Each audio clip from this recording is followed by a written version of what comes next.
भगवा आतंकवाद पर गौरव भाटिया जी ने कांग्रेस के प्रवक्ता से तीखे सवाल पूछे हैं, तो आप देखिए डिबेट को, बहुत अच्छा लगेगा। तो आओ यार शुरू करते हैं बिना किसी बख्शे। पूछिए। नहीं, मेरा सीधा कहना यही है कि आतंकवाद का कोई धर्म कोई जात नहीं होती। ये आप मेरे से अभी लिख करके भी ले सकती हैं। लेकिन मुझे ये बताइए कि अगर कोर्ट कहता है कि एनआईए ने ठीक तरह से कार्रवाई नहीं की है, तो जो लोग अधिकारी कार्रवाई कर रहे थे, तो क्या वो अधिकारियों पर आप कार्रवाई अभी करेंगे? डबल इंजन की सरकार तो आपकी है ना। बताइए, जिन्होंने इस केस के अंदर एनआईए कोर्ट ने यही कहा ना कि इसमें ढिलाई बरती गई है, तो जो ढिलाई के लिए जवाबदार है, उनके ऊपर एक्शन लेंगे। ये मेरा दूसरा प्रश्न। और अंजना जी, ये भारतीय जनता पार्टी के नेता इसी तरह से कुछ ना कुछ करते जाएंगे। सवाल ये है कि ये ट्रंप ने जो कल किया है, उससे अपना ध्यान भटकाना चाहते हैं। ट्रंप का जो एक तरफा प्यार नरेंद्र मोदी और ट्रंप का चल रहा था, जिसमें इनको धोखा मिला है, ये ट्रंप के गले मिल रहे थे, हमें 25% टैरिफ मिल गई। हाँ, और उसके ऊपर अब पेनल्टी कितनी लगेगी पता नहीं। इनकी अर्थनीति, इनकी रक्षा नीति, इनकी विदेश नीति, ये सारी चीजें जो है, ये लच्चर और लाचार है। ये लच्चर और लाचार सरकार जो है, वो खाली ध्यान भटकाना चाहती है इस विषय को लेकर के। ये मेरा आरोप है। आपका यही सवाल एग्जैक्टली मैं उनसे पूछूंगी। मैं एग्जैक्टली यही सवाल आप उनसे पूछूंगी, लेकिन उससे पहले भगवा आतंकवाद आपके गृह मंत्रियों ने कहा, बोल रहे थे, अब मैं भी बोल। इस्लामिक आतंकवाद क्यों नहीं?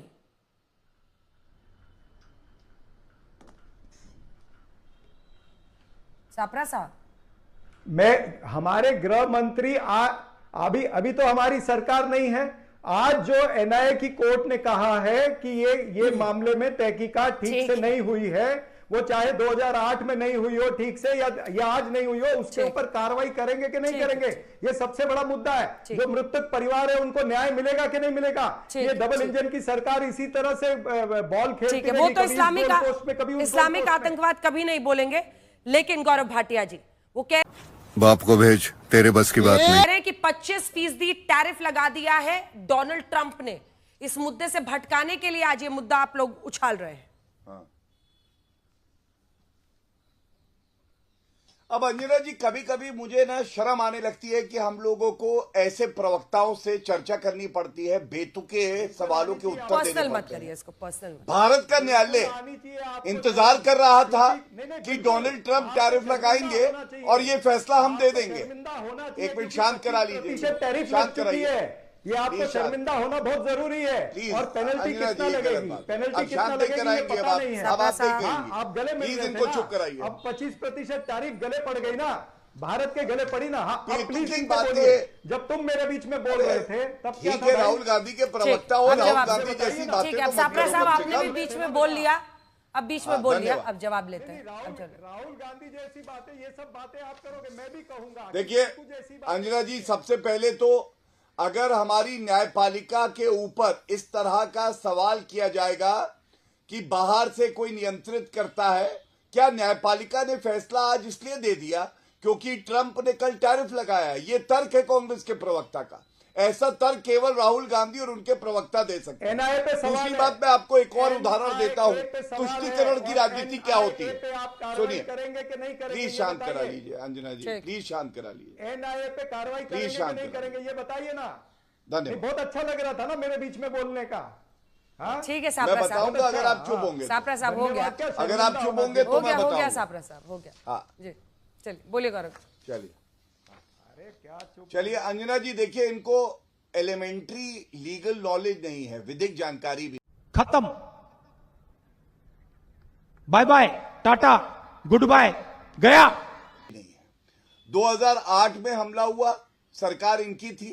एटीएस ने वहां पे जो स्पॉट था उसको बंद नहीं किया, जो वहां पे एविडेंस था उसको खत्म करवा दिया। और यही बात आज न्यायालय ने कही है। तो आईना दिखाया है इनको, कमियां रही इनकी, विफलता है इनकी। निर्दोषों को पकड़ लिया, जो गुनहगार थे उनको छोड़ दिया, और यहां पे बैठ के कह रहे कार्रवाई करेंगे। सबसे पहले कार्रवाई होनी चाहिए सोनिया गांधी पे, पी चिदम्बरम पे, सुशील कुमार शिंदे और राहुल गांधी पे, जिन्होंने हिंदू आतंकवाद का आविष्कार किया। दूसरी बात, मैं एक तथ्य रख के अपनी बात खत्म करूंगा। मैं आपको तुष्टीकरण की इनकी राजनीति बताता हूं। अफजल गुरु ने मर्सी पिटीशन फाइल करी 2006 में राष्ट्रपति के सामने। 6 साल तक मर्सी पिटीशन डिसाइड नहीं करी, क्योंकि अफजल गुरु जो आतंकी था उसका धर्म देख के नहीं चाहते थे कि उसको फांसी की सजा हो।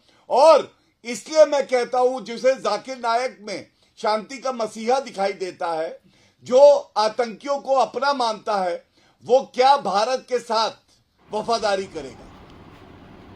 भगवा आतंकवाद को लेकर दोनों प्रवक्ताओं में हुई तीखी बहस। तो आप बताइए, आपको ये डिबेट कैसी लगी, कमेंट जरूर करें।